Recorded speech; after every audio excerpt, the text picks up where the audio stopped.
produktif itu bukan berarti harus menghasilkan.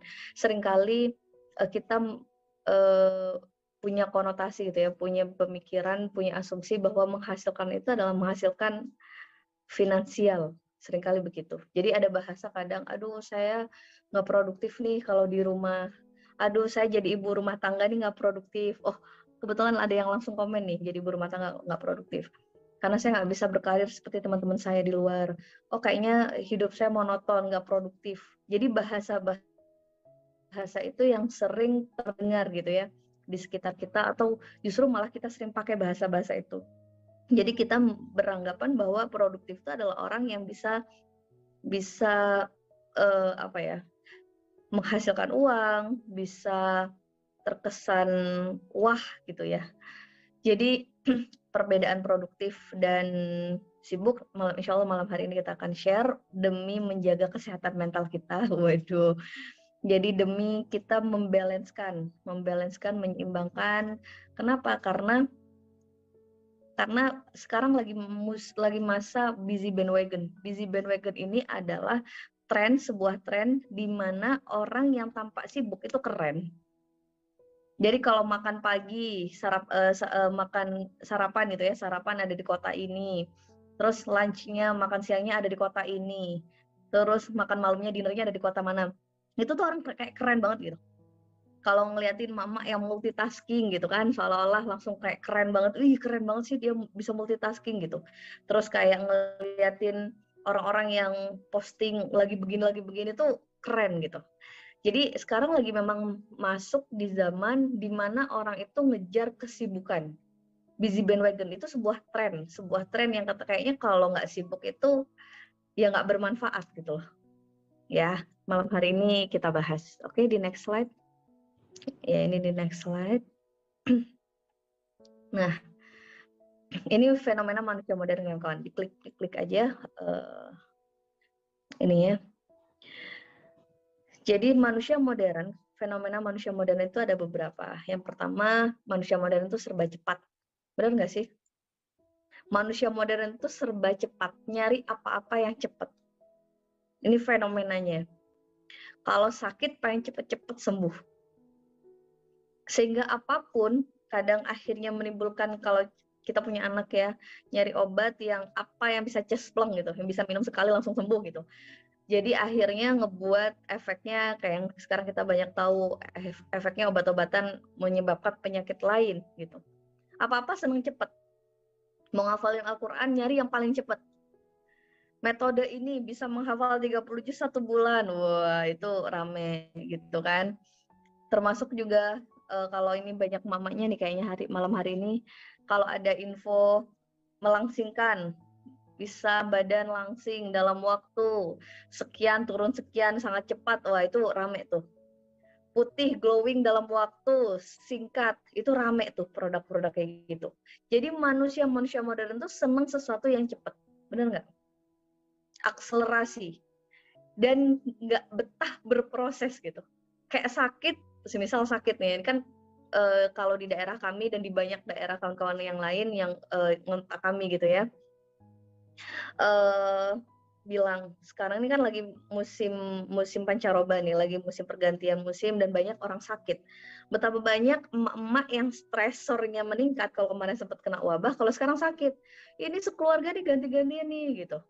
Yang ini sembuh, satunya ngedrop, sembuh, satunya ngedrop gitu. Jadi semuanya pengen serba cepat gitu. Cepat sembuh, cepet. Bagus sih, tapi ada banyak hal yang akhirnya akan dikorbankan kalau semuanya serba cepat. Gitu. Maya kudu strong, nggak boleh sakit. Semuanya serba cepat. Pengen anaknya langsung cepat bisa belajar ini, pengen anaknya langsung cepat berubah, pengen masalahnya cepat langsung ditolong sama Allah. Ya kan, bukankah itu semuanya ingin serba cepat gitu. Terus fenomena manusia modern yang kedua yaitu suka sesuatu yang instan. Mudah banget potong kompas bahasanya. Mudah banget potong kompas. Maksudnya potong kompas itu adalah kita mencari hal-hal yang sekiranya ya instan gitu. Contoh nih, ada investasi, kita nggak ini gitu ya, nggak nggak cek dulu gitu. Karena pengen cepet kaya, pengen instan nggak kerja dapat duit, akhirnya masuklah investasi itu. Ternyata investasi yang ada investasi bodong. Itu kan banyak tuh kemarin-kemarin. Investasi bodong karena ngelihat di banyak sosmed di Instagram, mungkin orang-orang yang flexing akhirnya pengen juga cepet kaya, tapi dengan cara-cara yang instan, menginvestasikan uang ke hal-hal yang tidak tepat, pokoknya apapun yang instan. Makanya kenapa kadang tergiur dengan sesuatu yang cepat dan instan. Promonya tuh, tidak usah begini, cukup begini aja udah dapet ini. Wah, tuh langsung tuh. Dan itu biasanya kesulitannya di belakang gitu. Suka sesuatu yang instan. Nggak mau berproses gitu, nggak mau pelan-pelan gitu menjalani. Jadi kalau agak lama dikit itu udah kayak ngamuk-ngamuk gitu. Ya enggak? Contoh salah satu ini kalau banyak mama nih, contoh kalau lagi menemani anak lagi proses belajar makan saja. Berapa banyak kadang kita sebagai orang tua tuh pengen buru-buru aja anak cepat bisa makan sendiri. Begitu anak masih lelet, masih berantakan, udah diambil alih langsung disuapin. Sehingga anak nggak belajar untuk mandiri. Instan. Apa-apa itu ingin semuanya instan gitu. Kurang mau berproses. Terus selanjutnya fenomena manusia modern juga badai informasi. Nah badai informasi. Maksudnya adalah semakin banyak informasi. Jadi sekarang kan era sosial media, era digital. Semakin banyak informasi, kadang bukan bikin orang tambah tenang loh. Coba direnungkan ini. Direnungkan perenungan ini gitu. Semakin banyak informasi, kadang semakin banyak juga tingkat stresnya orang. Jadi stres itu semakin meningkat. Kenapa? Terus juga semakin mudah untuk social comparison, membandingkan hidup kita dengan hidup orang lain. Semakin mudah banget juga nggak tenang gitu loh. Jadi agak sulit kita ngerasa tenang gitu. Kenapa? Karena badai informasi. Jadi penting untuk kita mulai malam hari ini juga berlatih memilah dan memilih mana yang layak didengarkan, mana yang tidak, mana yang cukup tahu, mana yang diabaikan. Tidak semua harus kita punya, tidak semua juga harus kita telan. Karena semakin banyak tahu informasi, bukan semakin bijak kadang, tapi semakin liar, semakin pusing di kepala. Kayak contoh kadang begitu dulu nggak tahu informasi apa-apa tentang anak, misal santai aja gitu. Begitu tahu, oh berat badan anak ideal usia sekian itu harusnya sekian, tingginya sekian, begitu nggak pas, itu kan semakin nggak karu-karuan tuh. Kenapa anak saya kayak gini? Semakin nyari tahu, semakin stres, semakin ingin ngontrol semua hal, mengontrol everything. Dan ini banyak terjadi di manusia modern. Gitu ya nggak? Kadang semakin banyak informasi lah, banyak hal-hal yang ini semakin kadang nggak ajak gitu. Jadi penting untuk kita juga memilah dan memilih. Terus kemudian yang terakhir bandwagon effect. Bandwagon effect ini tren ikut-ikutan. Jadi yang banyak terjangkit oleh manusia sekarang itu seperti kita ini adalah ngetren ikut-ikutan. Lagi musim jilbab panjang merumbai gitu, ikut gitu kan semuanya. Lagi musim bros yang panjangnya 2 meter misal, ngikut gitu. Rasanya tidak afdol kalau nggak ikut gitu. Oh semuanya lagi main TikTok nih, ikut gitu. Oh semuanya lagi tren nih, kayaknya lagi bagus nih, banyak yang pakai, ikut. Jadi bener-bener bandwagon effect. Akhirnya kita nggak punya pendirian sendiri gitu. Itu yang bikin kenapa kadang kita sering compare kehidupan kita sama orang lain. Salah satunya itu. Nah, apa sih bedanya produktif sama sibuk gitu ya. Jadi sibuk itu, atau yang biasa kita kenal busy bandwagon atau bandwagon effect, itu adalah sebuah tradisi di mana ikut-ikutan, fenomena psikologis di mana seseorang melakukan sesuatu karena orang lain melakukannya, terlepas dari keyakinan diri sendiri yang diabaikan. Oke, jadi kalau sibuk itu Kenapa sekarang masuk di busy bandwagon, tradisi di mana orang terlihat sibuk itu terlihat produktif. Padahal produktif itu tidak seperti itu. Jadi saya buka beberapa definisi dari para ahli, produktif itu kesimpulannya adalah keseimbangan dalam berbagai hal, baik urusan pribadi atau pekerjaan, dan mampu menghasilkan sesuatu yang berguna. Menghasilkan sesuatu yang berguna, poinnya itu jangan dipotong hanya menghasilkan. Seringkali persepsi kita ketika menghasilkan itu menghasilkan uang. Tapi poin productivity di sini adalah menghasilkan sesuatu yang berguna. Jadi kalau kita termenung, wah ini contoh ya, saya mencontohkan, kalau kita berkontemplasi, termenung, diem begini aja, tapi kita menghasilkan sesuatu, punya insight baru, maka kita disebut orang yang produktif. Sesuatu yang berguna bukan berarti materi, bukan. Materi itu hanya part of, bagian dari. Jadi sesuatu yang berguna itu berguna bagi kita dan orang lain. Sesuatu yang berguna yang dimaksud di sini adalah contoh emak bilang, saya nggak produktif nih jadi ibu rumah tangga. Justru ladang pahala kita luar biasa loh. Jadi ibu rumah tangga itu ngedidik anak, terus sehingga anak bisa ngerti, karena kita jadi madrasah pertama buat anak. Betapa kita sebenarnya sangat produktif menjalani peran kita.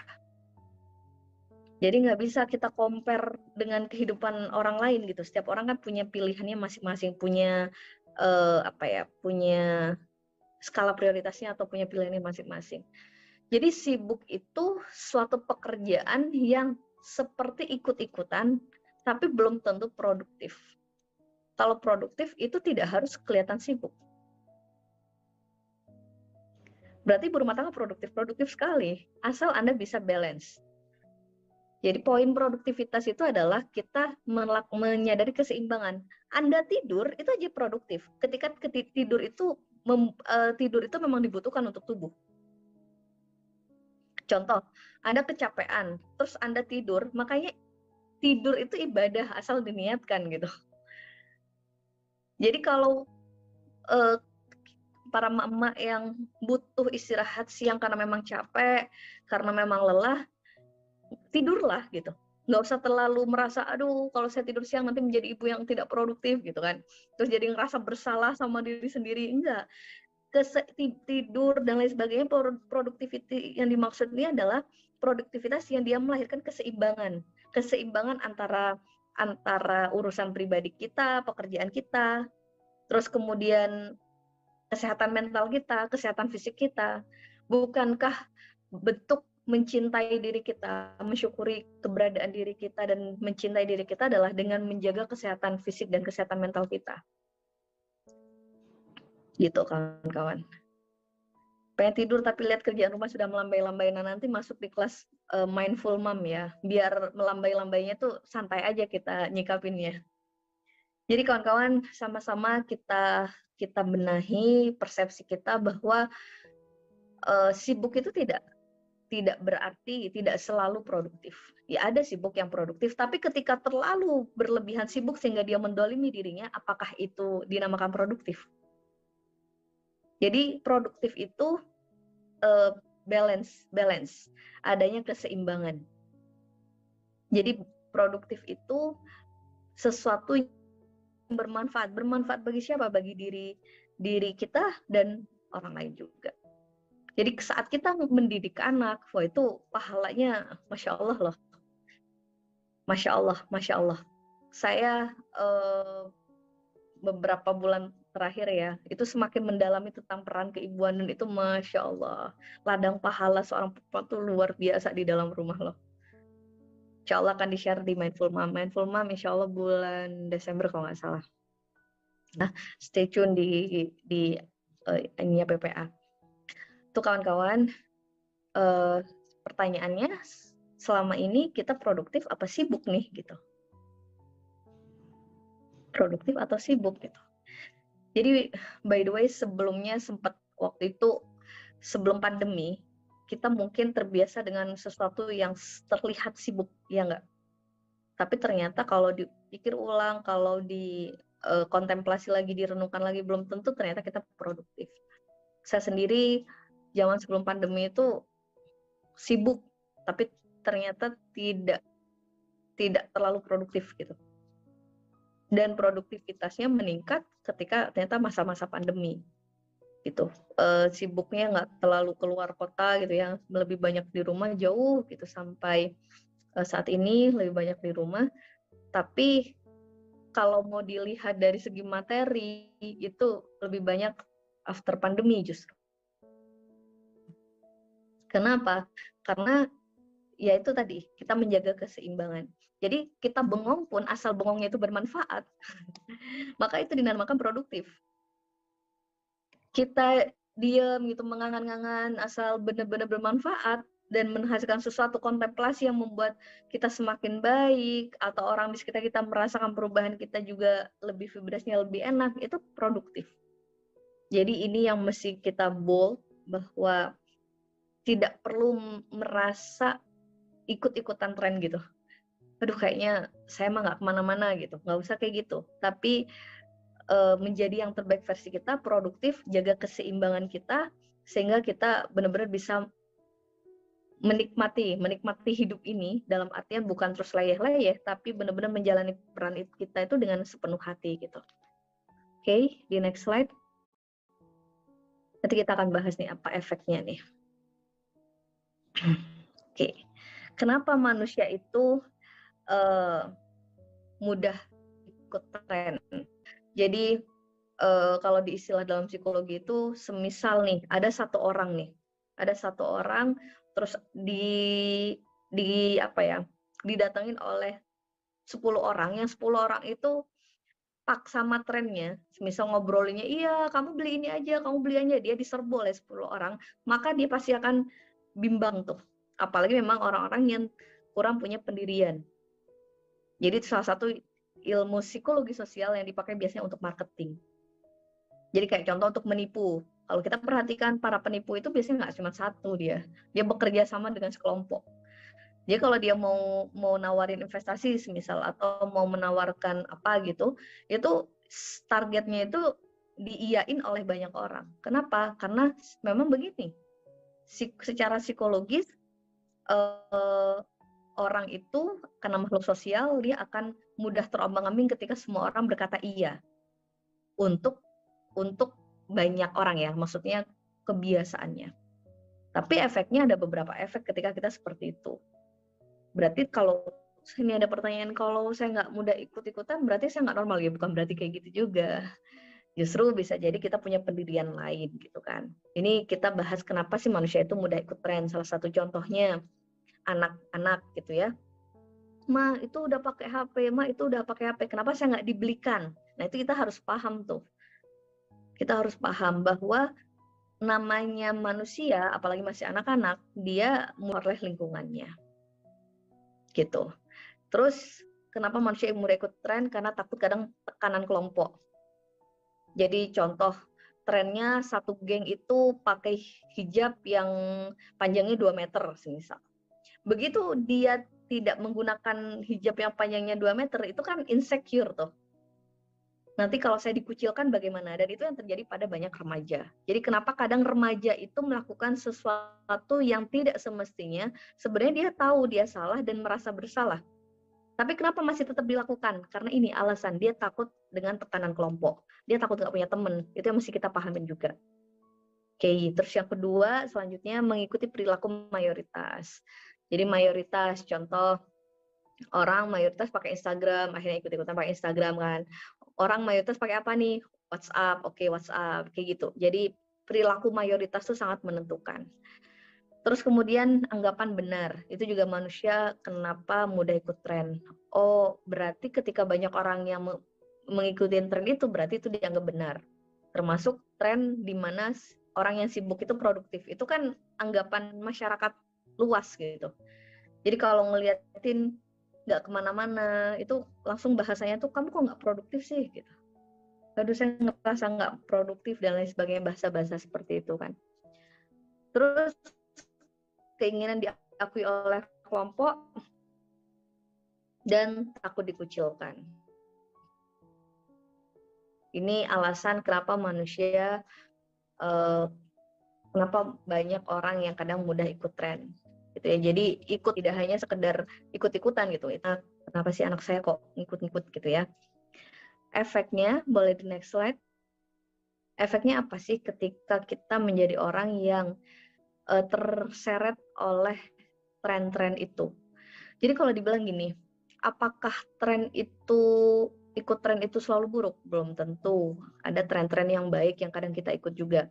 Tapi harus kita pahamin, kita melakukan suatu kebaikan itu bukan hanya karena ikut tren. Bisa dipahamin ya kawan-kawan. Kenapa? Karena sekarang banyak orang yang mohon maaf banget melakukan kebaikan tapi juga karena ikut tren. Contoh,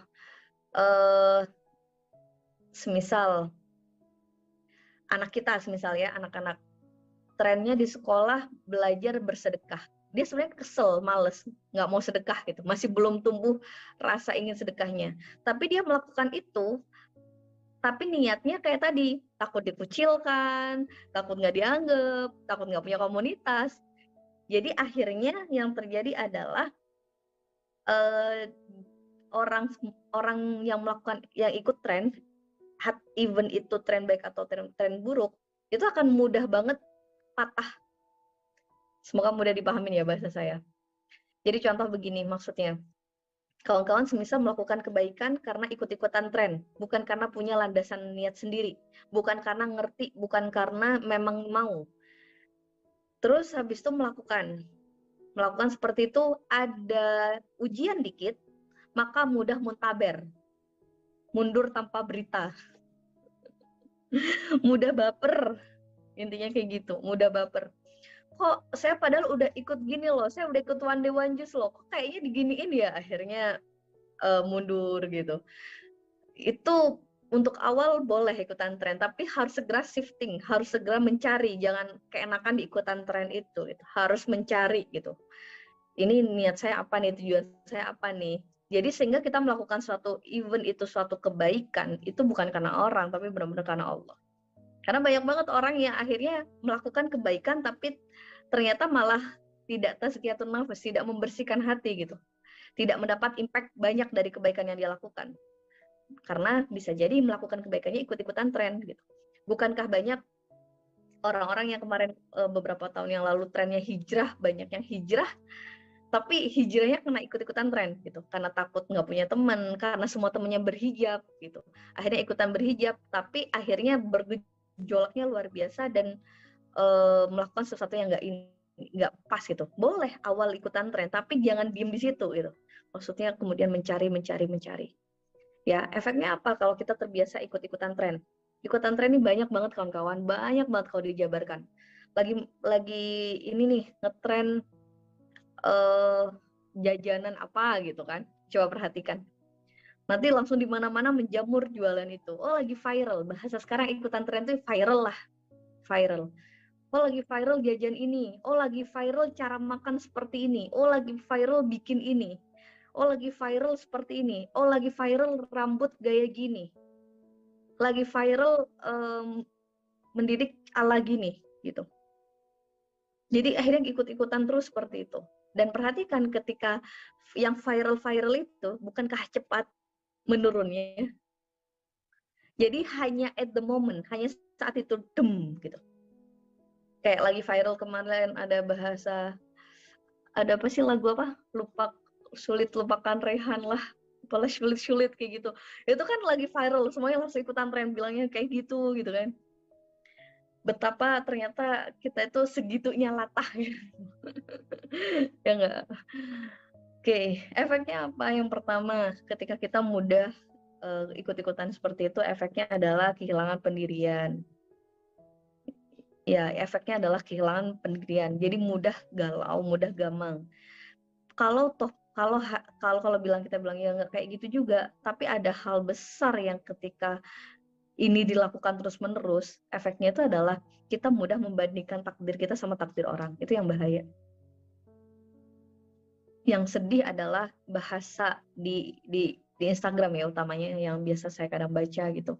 Ketika banyak orang-orang flexing, trennya apa nih? Lagi pamer-pamer gitu kan, konten pamer dan lain sebagainya, sultan lah, bahasa-bahasa seperti itu.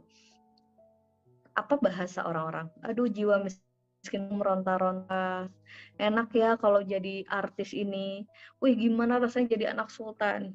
Hati-hati loh, hati-hati, itu sekilas hanya seperti sebuah sebuah bercandaan, tapi itu, bahaya gitu. Itu bisa menggeser tauhid kita, bisa menggeser tauhid kita, bahaya. Kehilangan pendirian, terus mudah lelah. Jadi orang yang sibuk, orang yang suka bandwagon effect, ikut-ikutan tren, pasti mudah lelah.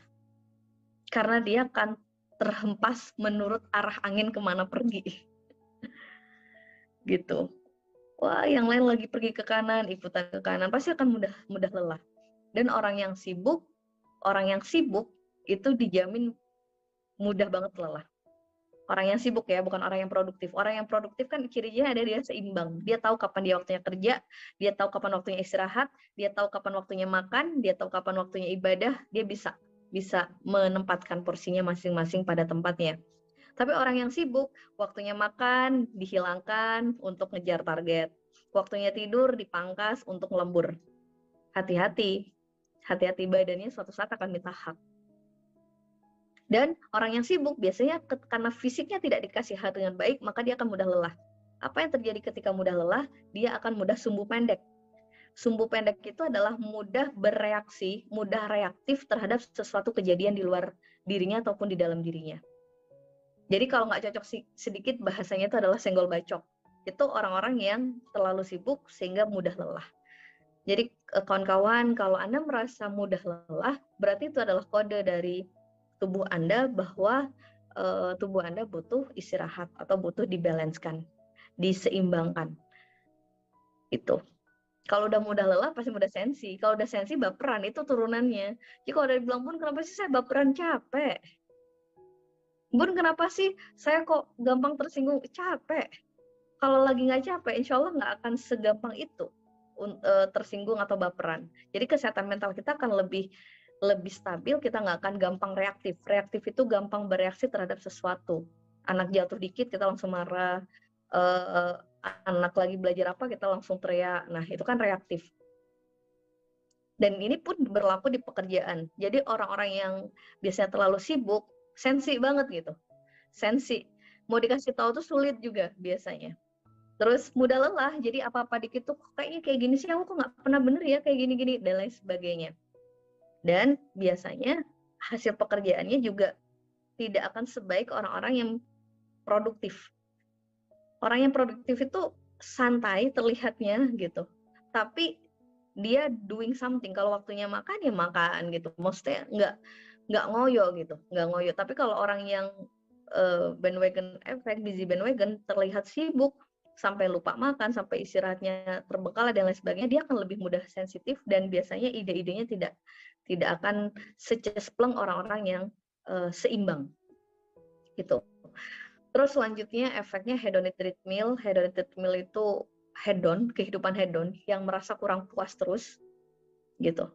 Kurang puas, jadi misal sudah bisa menghasilkan karya ini, terus not enough gitu. Itu bahaya juga, perasaan tidak cukup. Terus berarti kita nggak bertumbuh dong, kan ada bahasa gitu. Justru gini kawan-kawan, munculkan dulu perasaan cukup, kemudian dari perasaan cukup itu munculkan syukur yang luar biasa, kemudian kita mengupgrade lagi. Ini bahaya hedonic treadmill, apalagi kadang orang mengejar kebahagiaan, itu juga semakin bahaya gitu ya, karena kebahagiaan itu nggak bisa dikejar. Kebahagiaan itu bukan tujuan, kebahagiaan itu adalah perasaan yang Allah kasih saat kita tujuannya benar gitu. Tapi ketika orang yang hedon, yang merasa nggak puas, itu wow, bakal capek banget gitu ngejalanin hidup gitu. Jadi sama Allah semisal dikasih satu, kok cuma satu, dan hedon ini juga ketidakpuasan ini, perasaan not enough, tidak cukup ini juga kadang berlaku untuk ibadah-ibadah. Hati-hati kawan-kawan. Ibadah bisa tahajud 2 rakaat terus bilang, "Ya Allah, kok cuma 2 rakaat ya?" Kok cuman? Padahal kita bisa ibadah 2 rakaat pun karena karena hidayahnya Allah, bukan? Jadi gimana caranya? Alhamdulillah, terima kasih ya Allah, malam hari ini masih bisa tahajud. Boleh ya Allah besok dibantu kesadaran, dibantu kasih hidayah lagi untuk bisa ditingkatkan. Itu masih kayak gitu tuh. Karena kenapa? Karena banyak kita yang kadang merasa nggak puas gitu. Even melakukan kebaikan. Ya Allah, kok saya cuma gini-gini doang ya? Kok saya nggak ini ya? Sholat saya kayak gini-gini aja ya? Hati-hati itu kawan-kawan. Meskipun bungkusnya kebaikan loh. Tapi kadang kita merasa nggak puas itu efeknya ketika kita tidak menjaga keseimbangan tadi.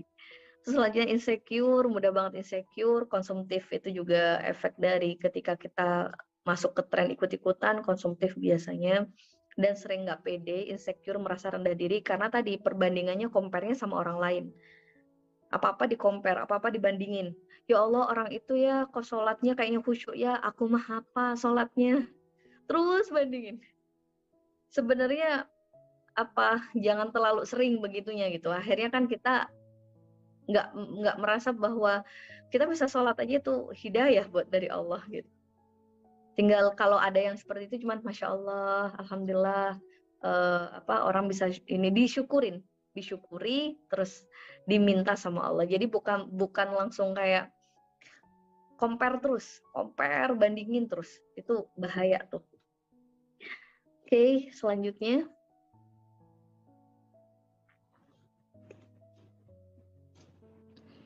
Nah, ketika orang sudah masuk ke sini, biasanya manusia-manusia modern, manusia-manusia yang tadi ada di ini ya, di lingkaran tadi. Di next slide boleh.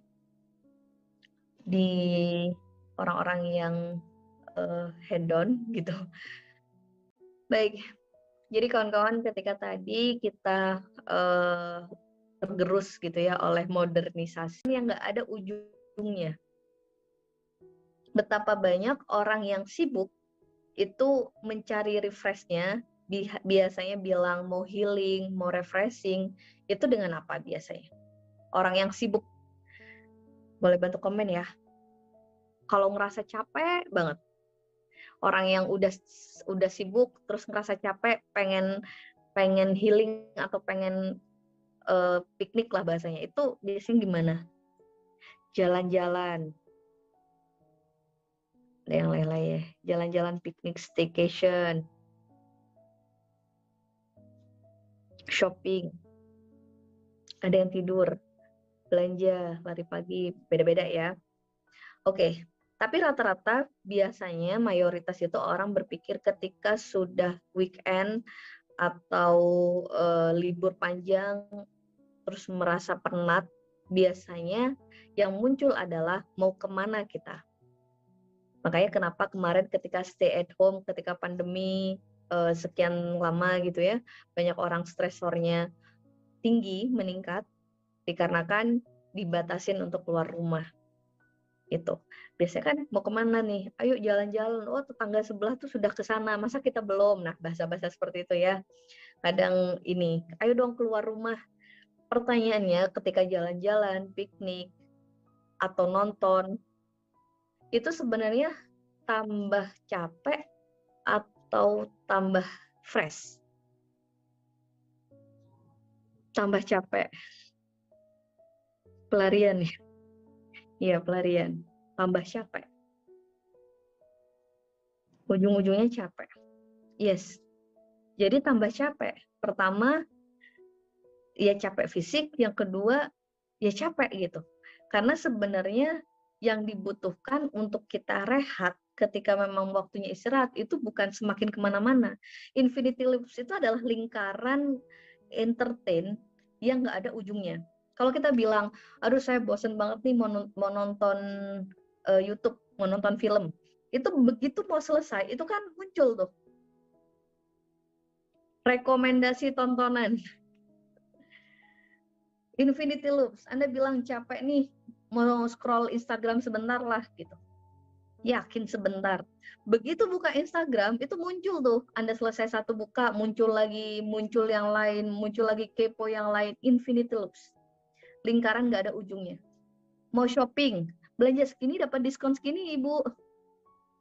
beli ini gratis ini Bu, dan itu nggak ada ujungnya. Nah selama ini seringkali kita melingkar di situ tuh, di infinity loops. Jadi karena kita udah capek, kita larinya ke infinity loops, lingkaran yang juga nggak ada ujungnya. Capek istirahat sebentar pegang HP jadinya malah lama, pertama. Yang kedua malah tambah capek kadang sebenarnya. Scroll itu tambah capek. Infinity loops. Dan kita kayak dimasukin ke sebuah sistem yang memang dibikin seperti itu gitu. Kayak tradisi-tradisi weekend, berlibur, boleh, tapi benerin niatnya. Boleh nonton, boleh, tapi benerin niatnya. Oh, saya pengen ikut semisal acara ini boleh gitu. Tapi kadang hati-hati kalau niatnya salah juga dia terjebak di infinity loops. Karena sama polanya itu sama. Jadi satu melahirkan entertain yang satu, melahirkan entertain yang satu gitu. Nggak selesai-selesai. Satu capek melahirkan kecapean yang lain bahasanya. Dan sekarang betapa banyak orang yang kebalik konsepnya. Contoh, orang kadang bekerja keras, gitu ya kawan-kawan, bekerja keras dan menggadaikan kesehatannya.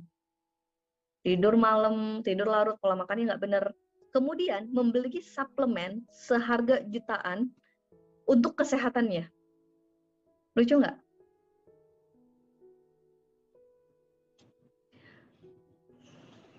Coba kita pikir betapa alangkah lucunya diri kita.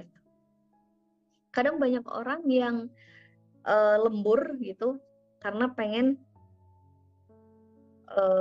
bilang karena demi gitu ya, demi ini, tapi tanpa sadar dia juga menghabiskan uangnya untuk kesehatannya, padahal menggadaikan kesehatannya.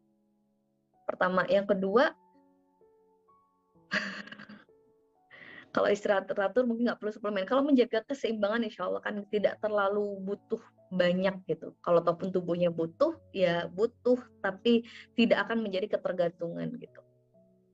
Jadi menjaga balancing keseimbangan itu. Terus banyak juga kadang orang kerja menghabiskan banyak waktunya untuk menukarkan dengan uang. Kemudian menukarkan uang itu juga untuk membeli waktu. Bener nggak? Orang menukarkan waktunya dengan uang, kemudian menukarkan uang itu untuk membeli waktu. Silakan nanti dicerna sendiri ya. Gitu.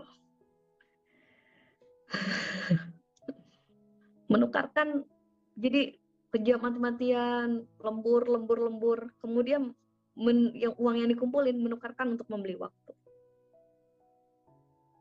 Muter-muter lagi, infinity loops, nggak ada ujungnya. Infinity loops, gitu. Sekarang, apakah kita sedang ada di dalam lingkaran itu kan kayak gitu? Jangan-jangan kita juga sedang ada di dalam circle itu, lingkaran yang tanpa sadar kita mengorbankan. Contoh nih, mengorbankan banyak waktu. Ya nanti saya kerja untuk anak kok gitu. Tapi akhirnya kita juga kehilangan gitu, kehilangan banyak waktu juga. Karena ketidakseimbangan itu. Jadi kuncinya sebenarnya adalah boleh bekerja, boleh beraktivitas di luar, yang penting balance, seimbang. Jadi poinnya adalah kalau mau produktif adalah balance gitu. Nah, ketika seperti ini di next slide masuk ke infinity loops itu banyak akhirnya orang semakin mudah lelah. Dan yang bahaya itu adalah orang ketika sudah terjebak di lingkaran-lingkaran seperti ini, terjebak di kesibukan-kesibukan yang tiada ujung. Kawan-kawan coba boleh di komen apa yang saya sampaikan. Satu kesibukan menciptakan kesibukan yang lain.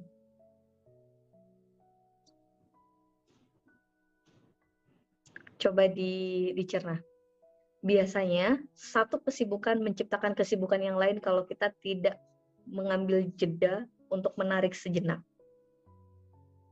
Kalau mau ngikutin kesibukan itu nggak ada ujungnya. Bener nggak? Sibuk nih, sibuk melakukan sesuatu. Itu nggak selesai, muncul lagi tuh. Termasuk dalam hal mengikuti webinar-webinar. Ini kan sekali lagi, Anda yang tahu, bahan bakarnya itu Anda yang tahu. Karena kebaikan pun bisa menjadi sesuatu ketika bahan bakarnya salah. Bahan bakar itu maksudnya niat. Jadi nggak bisa dipukul rata. Ngikut ini bagus, ngikut kebaikan bagus pastinya. Tapi pertanyaannya, sudahkah benar ataukah kita hanya masih tren-tren gitu, ikut tren. Kerjaan rumah nggak ada habisnya tapi nggak kelihatan. Masuk infinity loops ya. Satu kesibukan menciptakan kesibukan lain. Jadi nggak ada ujungnya memang kesibukan itu. Bagaimana caranya agar kita balance, agar punya waktu untuk me time, kalau bahasanya ya. Rasulullah saja kawan-kawan, itu ada waktu untuk me time. Ada waktu untuk berkhalwat. Ada waktu untuk menyendiri. Kenapa? Bagaimana beliau akan bisa menerima wahyu kalau beliau nggak pulang ke dalam dirinya, bahasanya.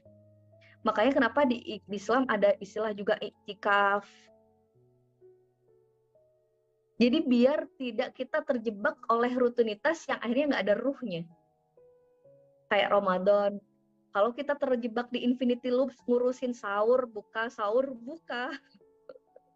Sahur, buka, sahur, buka, sahur, buka gitu. Tiba-tiba malam, tiba-tiba baru kemarin rasanya awal Ramadan, udah akhir Ramadan aja. Udah mau lebaran. Pertanyaannya, setelah Ramadan, efek apa yang bisa muncul di dalam diri kita? Itu kan butuh waktu. Butuh waktu untuk kita sejenak ya kawan-kawan, sejenak ya, bukan terus menjeda terlalu lama masuk gua dan nggak keluar-keluar, bukan.